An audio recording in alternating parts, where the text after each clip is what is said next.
এবং আগামী বুধবার আমরা ইতিমধ্যে অন্নপূর্ণা যোজনা যে অন্নপূর্ণা নাম নথিভুক্তকরণ শুরু করেছি তার প্রথম পর্যায়ে আমরা ৩,০০০ টাকা করে টাকা ট্রান্সফার করব আগামী বুধবার দিন। আপনারা কেউ বিচলিত হবেন না।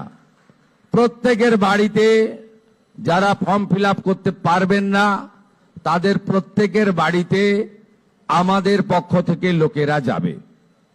আমাদের লোকেরা গিয়ে আপনাদের ফর্ম ফিল আপ করে আনবে।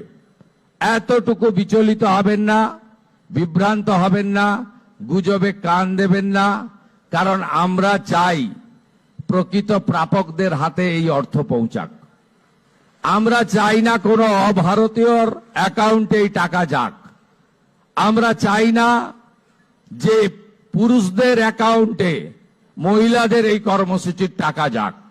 ইতিমধ্যে রাজ্যের বহু জায়গা থেকে অবৈধভাবে পুরুষরা যারা লক্ষ্মীর ভান্ডার পাচ্ছিলেন গ্রেপ্তার হয়েছেন। আপনাদের সরকারের অর্থ, এই সরকার স্বচ্ছতার সঙ্গে কাজ করবে, এই সরকার ফাইন্যান্সিয়াল ডিসিপ্লিন মেনে কাজ করবে। পশ্চিমবাংলায় যারা প্রকৃত প্রাপক তাদের প্রত্যেককে চিহ্নিত করে খুঁজে বের করে তাদের কাছে মাননীয় প্রধানমন্ত্রীর দেওয়া, আমাদের দেওয়া সংকল্প পত্রের প্রত্যেকটা বাক্য শব্দ পূরণ করার দায়িত্ব আপনাদের সরকারের। আপনাদের সকলকে অভিনন্দন জানিয়ে